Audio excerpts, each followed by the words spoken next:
సొసైటీలో ఉన్న ఈ దేవుళ్ళు, ఇన్ని దేవుళ్ళు, ఎన్న విలవేల్పులు, ఇన్ని కులదైవాలు ఎన్ని ఉన్నాయే, ఇంతమంది దేవుళ్ళు ఇది ఒరిజినల్ కాదని చెప్పాలి అంటే ఒక కొలత ఉండాలిగా.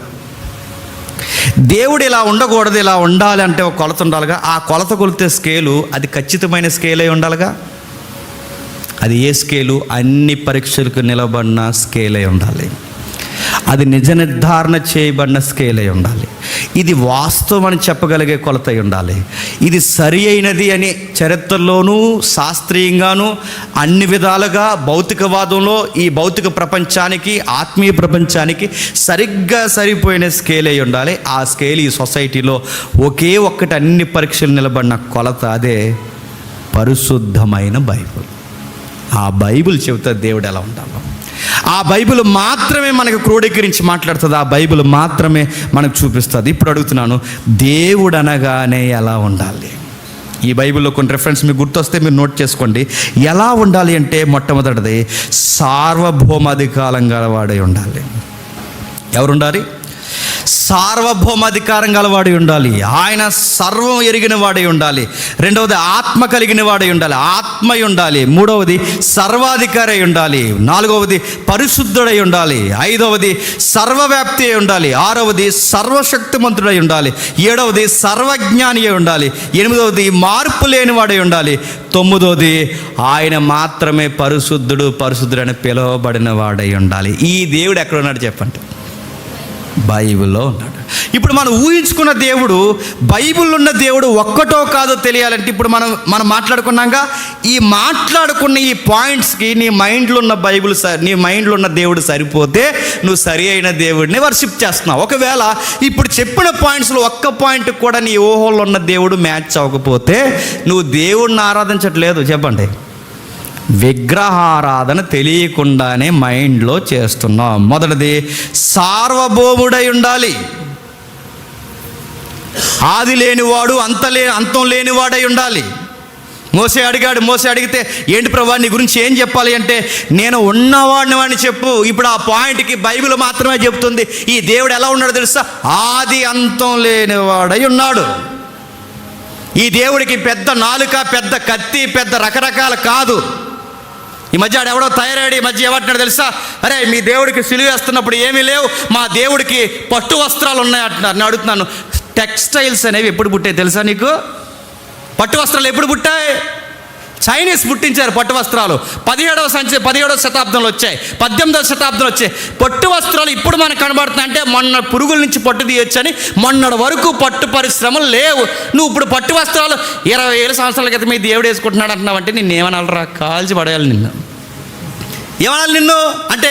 ఒక హిస్టరీలో ఒక బేస్ ఉండదు, ఏమి ఉండదు. పట్టు వస్త్రాలు ఎలా వచ్చాయి అంటే అప్పుడు పట్టు పురుగుల నుంచి పట్టు తీసేస్తున్నారు. అప్పటికే ఎలా వచ్చిందంటున్నా అని అడుగుతున్నాను. కొన్ని ఆన్సర్లు మీకుండో ఎటకారం చేస్తారు. అందుకే మీరు ఊహించుకున్న దేవుళ్ళు పట్టు వస్త్రాలు అంటారు, మీరు ఊహించుకున్న దేవుళ్ళు రకరకాల రూపాలు ఇచ్చారు, మీరు ఊహించుకున్న దేవుళ్ళు ఇదిగో చాలా తప్పుడు రూపాలు చిత్రీకరించేసి ఇలా ఉంటాడు దేవుడు అని. కానీ బైబిల్ దేవుడు అంటున్నాడు ఆయన ఆత్మదేవుడై ఉంటాడు, అదృశ్యుడు.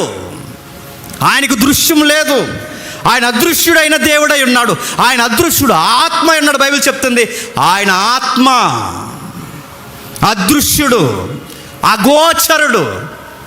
ఆయన మాత్రం అంటే బైబిల్ దేవుడు ఇస్తున్న కొలత చూడండి, అదృశ్య దేవుడు, ఆయన ఆత్మ ఉన్నాడు. మూడవది సర్వాధికారి అయి ఉన్నాడు. ఎక్కడ సర్వాధికారం? ఈదిలోనో చర్చిలోనో అక్కడో ఇక్కడో కాదు, కంటికి కనబడని సూక్ష్మ కణం మీద కూడా ఎవరు అధికారం ఉంటుంది చెప్పండి? బాగా ఇంక్లూడింగ్ వైరస్.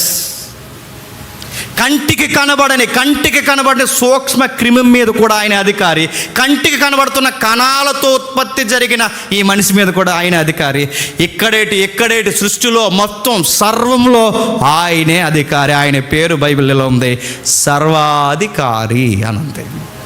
మూడోది ఆయన సరిపోతుంది, ఆయన సర్వాధికారి. నాలుగోది పరిశుద్ధుడు. బైబిల్లో ఆయన ఎప్పుడు పరిశుద్ధుడు అన్నా 3 సార్లు చెప్తాడు, పరిశుద్ధుడు పరిశుద్ధుడు పరిశుద్ధుడు. దానికి మళ్ళీ వేరే సబ్జెక్ట్ ఉంది. 3 సార్లు ఎందుకు చెప్తారు? పరిశుద్ధుడు పరిశుద్ధుడు, ఇదిగో ఆయన పరిశుద్ధుడు. నాలుగవది ఆయన పరిశుద్ధుడు. ఈ పాయింట్లో అడుగుతున్నాను, ఈ దేవుడికి మనం ఊహించుకున్న దేవుడికి ఏ ఉండాలంటే క్లీన్ క్యారెక్టర్ ఉండాలి. ఉందా? ఇద్దరా? ఉందా? అబద్ధాలా? దొంగ బాణాలా? అడుగుతున్నాను. యథార్థత ఉందా? పరిశుద్ధత. ఈ దేవుడికి ఏముందో తెలుసా? పరిశుద్ధత ఉంది. ఈయన పరిశుద్ధుడైన దేవుడు, ఈయన సర్వాధికారం కలిగిన దేవుడు, ఈయన క్యారెక్టర్ కలిగిన దేవుడు. ఈయన క్యారెక్టర్ లేనివాడు కాదు. చదవడం రానోళ్ళు, తెలియని వాళ్ళు యెహోవాకి చెడ్డ పేర్లు పెడుతున్నారు, కానీ ఈయన పరిశుద్ధత కలిగిన దేవుడు. తన ప్రజలైనా పరిశుద్ధత లేకపోతే ఊరుకోడు, పొరుగు ప్రజలైనా పరిశుద్ధత లేకపోతే ఊరుకో. తన మన పర అనే భేదాలు లేవు. పరిశుద్ధత లేకపోతే ఎవరికైనా మొట్టికాయలేస్తాడు. చేతులతో చేసుకున్న ఆదామే పరిశుద్ధతను కోల్పోతే బయటికి పో అన్నాడు. అంత ఖచ్చితమైన దేవుడు. ఐదవది ముగించేస్తున్నాను. ఐదవది సర్వవ్యాప్తి. ఈ పాయింట్ చాలా జాగ్రత్తగా వినాలి. సర్వవ్యాప్తి అంటే ఎక్కడైనా ఉంటాడండి ఆయన. ఆ గదిలో పోదాం, అక్కడికి అనకూడదు. ఆ గదిలో కూడా ఉంటాడు ఆయన. ఇక్కడ ఉంటాడు, అక్కడ ఉంటాడు. పాతాళానికి పోయినా నువ్వు దాక్కోవడానికి పాతాళం పోలేవు. పాతాళానికి పోయినా అక్కడ కూడా ఆయన రాగలడు. ఆకాశానికి ఎక్కిపోయినా అక్కడ ఉండగలడు. గ్రహాల్లో దాక్కున్నా అక్కడ ఉండగలడు. నక్షత్రాలకు పోయినా ఆయన ఇక్కడ లేడనడానికి లేదు. మనం నిద్రపోవుట, లేచుట, సర్వము దేవునికి అన్నీ తెలుసు. ఆయన ప్రజెన్స్ ఇక్కడ లేదనడానికి లేదు. ఆయన ప్రజెన్స్ సర్వము ఉంది. అందుకే ఆయన సర్వవ్యాప్తి. సర్వవ్యాప్తి బాగా వినాలి. సర్వవ్యాప్తి వేరి, సర్వంలో ఉన్నాడనడం వేరు. సర్వంలో ఉన్నాడంటే మళ్ళీ ప్రమాదం. సర్వంలో ఉన్నాడంటే మైక్లో ఉంటాడు, పోడియంలో ఉంటాడు, పాటల్లో ఉంటాడు, నాలో ఉంటాడు, నీలో ఉంటాడు. ఇది లేదండో ఈ బైబిల్ వాళ్ళు చెప్పట్లేదు. అన్నిట్లో ఉన్నాడంటే ఇప్పుడు మనం దేనికి దాన్ని పెడతాం చెప్పండి? మైక్ దాన్ని పెడతాం. అందుకే ప్రజెన్స్ అంతటా ఉంది, కానీ మైకులో మైకే లేడు, స్తంభంలో స్తంభమై లేడు, వస్తువుల్లో వస్తువై లేడు. ఆయన ప్రజెన్స్ అంతా ఉంది. అందుకే ఆయన సర్వవ్యాప్తి. ఆయనకి ఎక్కడ సిగ్నల్ లేదనడానికి లేదు. ఆయన ఎక్కడైనా అగాధ జలాల్లోనైనా యోనాను కూడా బయటికి లాగుతాడు. ఆయన ప్రతి దిక్కున ఉంటాడు. ఆరవది సర్వశక్తిమంతుడు. ఈ పదం బలం ఉంటుందండి. చాలా బలాఢ్యుడు, బలం కలిగిన వాడు, శక్తి కలిగిన వాడు. ఎంత శక్తి కలిగిన అంటే బైబిల్ చెప్తుంది, ఆకాశాన్నట దుప్పడ మడతెట్టినట్టు మడతెట్టేస్తాడట. ఏంటి? హైబ్రీ పత్రికలో ఉంటుంది. ఆకాశాన్ని ఎలా మడతెడతాడట? దుప్పటి మడతెట్టినట్టు. ఒక వస్త్రాన్ని మడత అంటే ఇంత పెద్ద యూనివర్స్ని అలా దుప్పట్లా చుట్టూ అవతల పడేస్తాడట. యూనివర్స్ని దుప్పట్లా చుట్టేస్తాడంటే ఆయన ఎంత శక్తివంతుడండి. అంత శక్తివంతుడి మీద మనం ప్రార్థనలో కోపం ఎత్తాం. 3 రోజులు ఉపవాసం చేశాను, నా మాట ఏం లేదు, ఇంకా రాను నీ చచ్చికి అన్నామంటే ఎవరిని? చాలా ఘోరోజన ఉంది. ఎవరి మీద కోపం వెళ్తారు? దేవుడి మీద. ఎంత శక్తిమంతుడి మీద. అరే నువ్వు ఇసుకలో వెళ్తున్నావు, నువ్వు ఇసుకలో ఏదైతే ఇసుకుందో ఇసుక రవ్వంతా కూడా మనకు కనబడం ఆయన దృష్టికి. ఆయన గద్దించేస్తాం. ఆయన వచ్చేవాళ్ళు అండి. ఇప్పుడు లేడు పాప, మా పెద్ద ఆయన ఉన్నాడు, చనిపోయాడు తెలియదు, కానీ మరీ రెక్లెస్గా మాట్లాడేవాడు ప్రేయర్లో.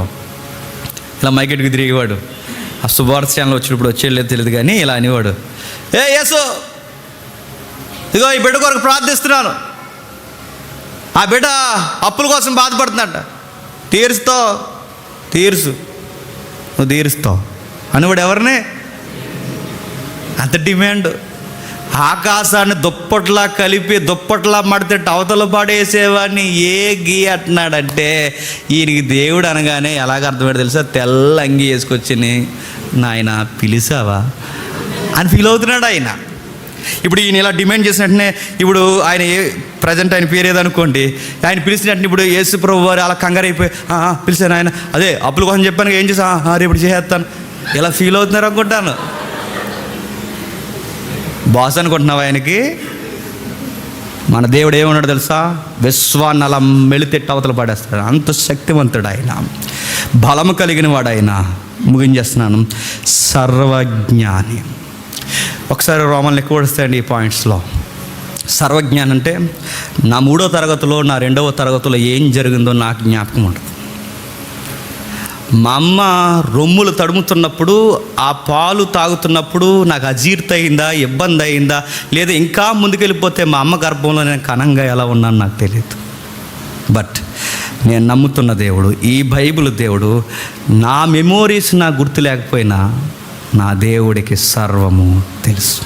నా చిన్నప్పుడు ఏం జరిగిందో తెలుసు, నా ప్రజెన్స్ ఏం జరుగుతుందో తెలుసు, రేపు నా ఫ్యూచర్ ఏం జరగబోతుందో తెలుసు. సర్వజ్ఞాని ఆయన. ఇది దేవుడు అంటే. మనమైనా మర్చిపోతాం కానీ మన గతం మరవనివాడు, మన రోత తెలియకుండా లేనివాడు కాదు, మొత్తం తెలుసు ఆయనకి. అన్నీ ఎరిగినవాడు, సర్వం ఎరిగినవాడు. అందుకే ఆయన సర్వజ్ఞాని. జరగబోయే విషయాలు ముందే బాగుగా ఎరిగిన జ్ఞాని. ఈ జనరేషన్కి 8వ పాయింట్ చాలా ఇంపార్టెంట్. మార్పు చెందనవాడు. 2.0 2.3లో ఉండవు. వీళ్ళకి అర్థమవుతుందండి టెక్నికల్ లాంగ్వేజ్. దేవుడు 2.0, దేవుడు 2.3 ఎలా ఉండదు, అప్డేట్ అవడు. దేవుడు అప్డేట్ ఉండదు, అప్డేట్ గాడ్ కాదు, అప్డేట్ ఉండదు. ఆయన గురించి ఇలా ఉంది, నిన్న నేడు నిరంతరము ఏకమై ఉన్నాడు, మార్పు చెందనవాడు. ముగించేస్తున్నాను. మార్పు చెందనవాడు అంటే ఆది కాండం బాగా వినాలి. ఏదేను తోటలో ఎలా ఉన్నాడో చెప్పండి. అబ్రహాం దగ్గర అలా ఉన్నాడు. అబ్రహాం దగ్గర ఎలా ఉన్నాడో దావీదు దగ్గర అలా ఉన్నాడు. దావీదు దగ్గర ఎలా ఉన్నాడో మలాకి దగ్గర అలా ఉన్నాడు. మలాకి దగ్గర ఎలా ఉన్నాడో చెప్పండి. మత్తయి దగ్గర అలా ఉన్నాడు. మత్తయి దగ్గర ఎలా ఉన్నాడో ప్రకటన గ్రంథంలో అలా ఉన్నాడు. ప్రకటన గ్రంథంలో ఎలా ఉన్నాడో ఇప్పుడు అలాగే ఉన్నాడు. ఆది కాండంలో ఏదేను తోటలో ఉన్నట్టే ఈరోజు కూడా ఉన్నాడు. ఈ మధ్యకాలంలో దేవుడు మారిపోయాడు, అప్పుడు అలా ఉన్నాను, ఇప్పుడు ఈ మధ్య కోపం తగ్గిపోయింది, నాకు కొంచెం క్షమించేస్తున్నాను, కృపాకాలం నడుస్తుంది అండో ఎవడో పుట్టించేది ఇది దోగ సిద్ధాంతం. అలా లేదు. దేవుడు ఇప్పుడు పాత నిబంధనలు ఉన్నట్టు లేడు, క్రొత్త నిబంధనలో మారిపోయాడు. బైబిల్ అలా లేదండి. ఏదో రాంగ్ థియరీ వచ్చేసింది, రాంగ్ థియాలజీ ఏదో వచ్చింది. ఏదైనా తోటలో ఎంత సీరియస్గా ఉంటాడో ఈరోజు కూడా అంత సీరియస్గా ఉంటాడు. ఆయన పరిశుద్ధత తగ్గించాడు. మార్పు లేనివాడు. ఒకవేళ మారితే ఆయన దేవుడు కదా, అంటే ఆయనకు పరిపూర్ణత లేనట్టుగా మారితే. ఆ రోజు నాకు కోపం ఉంది, ఈరోజు నాకు కోపం లేదు, నేను తగ్గానంటే అంటే దేవుడు కూడా మారు మనసు ఉండాలా? దేవుడు కూడా మార్పు చెందుతాడా? దేవుడు కూడా అప్డేట్ అవుతాడా? అప్డేట్ కూడా దేవుడు అయితే ఇప్పుడు చాలా జనరేషన్కి వచ్చేసాం మనం. రేపు 2030 వస్తుంది, అప్పటికి ఏం చేస్తాడు ఈయన? పాత పురాణాలు చెప్తూ కూర్చుంటాడా?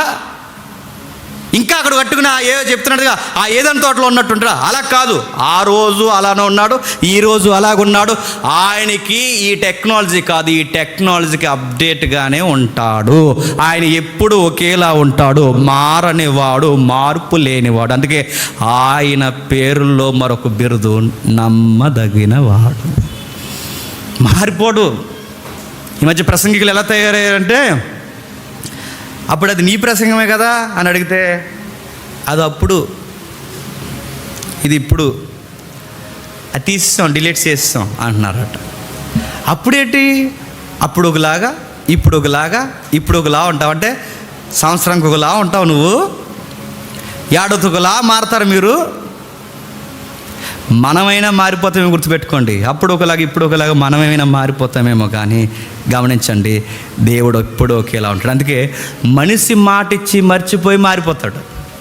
ఈరోజున్న ఫీలింగ్ రేపు ఉంటుందండి, ఈరోజున్న స్నేహాలు రేపు ఉంటాయండి, ఈరోజున్న బంధుప్రేమ రేపు ఉంటుందండి, ఈరోజున్న కమిట్మెంట్లు రేపు ఉంటాయండి. ఉండకపోవచ్చు, ఎందుకంటే మారిపోతాం. మనుషులు పరిస్థితుల్లో మారిపోతాం, మనుషులు సహవాసాల్లో మారిపోతాం. ఏ రోజు ఎలా మారిపోతాం తెలియదు, కానీ దేవుడు మాట ఇచ్చాడంటే మాటే, మారడు. ఆది కాండంలో ఎలా ఉన్నాడో ప్రకటనలో అలా ఉన్నాడు, ప్రకటనలో ఎలా ఉన్నాడో ఈరోజు నీ దగ్గర నా దగ్గర కూడా అలా ఉన్నాడు. అందుకే ఈ దేవుడు మార్పు లేనివాడు. చాలా విషయాలు ఉన్నాయి, ఇవన్నీ నేను చెప్పట్లేదు. ఇలాంటి దేవుడిని మనం కలిగి ఉన్నాం, ఇలాంటి దేవుడిని మనం ఆరాధన చేస్తున్నాం. జ్ఞానం కలిగిన వాడు, ప్రేమ కలిగిన వాడు. మరొక గమనించండి, దేవుడికి ప్రేమ ఉందని ఇంకేం అననుకోకండి. అదర్ సైడ్ మరొక రూపం ఉంది, అంతే కోపం కూడా ఉంది. ఆయనకి కోపపడతాడు, ప్రేమిస్తాడు, జ్ఞానం కలిగి ఉంటాడు. అన్నిటికన్నా ముఖ్యంగా సృష్టికర్త ఆయన. ఈ 10 పాయింట్స్లో లేదా ఈ 9 పాయింట్స్లో మీకు ఏవైతే మీరు ఊహించుకున్న దేవుడికి ఏవైతే ఈ పాయింట్స్ మీరు వింటున్నప్పుడు అలా సరిపోతే మీరు రైట్ వర్షిప్లోనే ఉన్నట్టు. ఇంత లెసన్ చెప్పి ఇన్ని లౌకికమైన పనులు చేసి మా దేవుడు ప్రేమమయుడు ఏం అంటున్నాడు అని అనుకుంటున్నావు అంటే సంథింగ్ నువ్వు బైబిల్ దేవుడిని నమ్మట్లేదు, ఏదో దేవుడు లోపల పెట్టేసుకున్నావు, అదే వర్షిప్ చేస్తున్నావు. ఒకవేళ ఈ రోజున అనుకుంటే లేదు నేను ఊహించుకున్న దేవుడు వేరు, బైబిల్ దేవుడు వేరు అని నీకు అర్థమైతే ఇశ్రాయేల్ చేసిన పని చేయకు. నీ హృదయంలో కట్టుకున్న దూడో నువ్వు హృదయంలో కట్టుకుని రూపం ఉందో దాన్ని పగలగొట్టు. ఆయన ముందుకు రా, ఆయన ముందుకు వచ్చి, దేవా నువ్వు ఎలాగున్నావో నాకు అలాగే అర్థం అవ్వు, నువ్వు ఎలా నాతో మాట్లాడాలనుకుంటున్నావు నువ్వు అలాగే మాట్లాడు, నా ఊహలను చంపే నీ చిత్తమే నా జీవితంలో జరిగించు.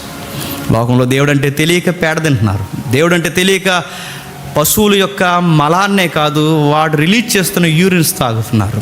లోకంలో దేవుడు అంటే తెలియక ఒక మాంకు, ఐఎస్ఐఎస్ మాంక్ ఏం చేస్తున్నాడంటే ఒక దారుణమైన ఒక హత్య చేసిన తర్వాత అట్నుంచి వెళ్ళి మళ్ళీ ప్రేయర్ చేసి మళ్ళీ అట్నుంచి వచ్చి మరొక అత్యాచారం చేస్తే వాళ్ళ ఆయనకి డ్రై ఫ్రూట్ జ్యూస్ కల్పిస్తుందంట ఆవిడ. ఎందుకు డ్రై ఫ్రూట్ జ్యూస్ కల్పిస్తున్నావంటే ఐఎస్ఐఎస్ స్టోరీలో ఒక స్టోరీ ఏంటి తెలుసా, మా ఆయన ఉన్నతమైన దేవుని సేవ చేస్తున్నాడు, అందుకే అలిసిపోకూడదని ఏమిస్తుందంట, డ్రై ఫ్రూట్ జ్యూస్ ఇస్తుందంట. చూసారు వాళ్ళు ఎలా ఊహించుకుంటున్నారో. జాగ్రత్త, నువ్వు దేవుడిని ఎలా ఊహించుకుంటున్నావో దాన్ని బట్టి నీ మాటలు ఉంటాయి. నువ్వు ఎలా ఆరాధిస్తున్నావో ఆరాధన బట్టి నీ దేవుడు ఉంటాడు. నువ్వు ఆరాధిస్తున్న దేవుడు, నీ దేవుడు బైబిల్ దేవుడితో మ్యాచ్ అయితే నువ్వు రైట్ వర్షిప్లో ఉన్నావు. లేదు నా దేవుడు ప్రేమ అండి, నాకు తెలిసి అలా చేయడండి అంటే నీకు తెలిసి అలా చేయడానికి ఒక, ఎందుకంటే నీకు తెలిసిన దేవుడు ఏర్లే, ఆడేం చేయడు. కానీ ఈ దేవుడు నీ తాట తీస్తాడు, గుర్తుపెట్టుకో. నేను ఊరుకోడు, గుర్తుపెట్టుకో. ప్రేమిస్తాడు, మాట వినకపోతే గద్దిస్తాడు, మాట వినకపోతే ఎన్ని ముట్టుకెళ్ళేస్తాడు. ప్రేమించే దేవుడు ద్వేషిస్తాడు కూడా, గుర్తుపెట్టుకోండి. అందుకే మనకి బైబిల్ దేవుడు తెలిస్తేనే రైట్ దేవుడు మనకు తెలుస్తుంది. ఎందుకంటే ఈ సొసైటీలో ఈ సరి అయిన కొలత ఇంకెక్కడా లేదు. ఆ సరి అయిన కొలత ఒకే ఒక్కటి, ఈ పరిశుద్ధమైన బైబిల్ మాత్రం. అందుకే మీరు ఏ దేవుడు, మీకు ఏదైనా ఐడియా వచ్చిందనుకోండి, ఇలా ఈ విషయంలో దేవుడు ఏమనుకుంటాడు అని మీరు ఊహించుకోకండి. ఆ ఊహను తెచ్చి ఎక్కడ పెడతారు? బైబిల్ పెట్టండి. ఇలా అనుకుంటున్నాను, దేవుడు ఈ రైట్ కొడతాడా కొట్టడా, ఖచ్చితంగా ఎక్కడో దిక్కున అది రాంగ్ అని, తప్పని చెప్తాడు ఆయన. ఒకవేళ నీ ఊహ దేవుని చిత్తానుసారమైనది అయితే నీకు రిఫరెన్స్ ఉంటుంది, నేను ముందుకు నడిచి వెళ్ళిపోమని. లేదు నీకు తప్పు ఉందా, ఎక్కడో దిక్కున ఏదో ఒక రిఫరెన్స్ నేను అడ్డుకుంటుంది. దేవుడు చెప్తాడు, నువ్వు తప్పుగా ఊహించుకుంటున్నావు, నేను అలా లేను అని. అందుకే మన దేవుడు ఎవరో మనకు తెలిస్తే మనమేంటో తెలుస్తాం.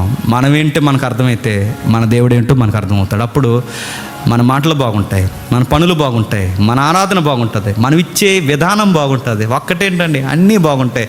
స్నేహము, కాపురం అన్నీ బాగుంటాయి.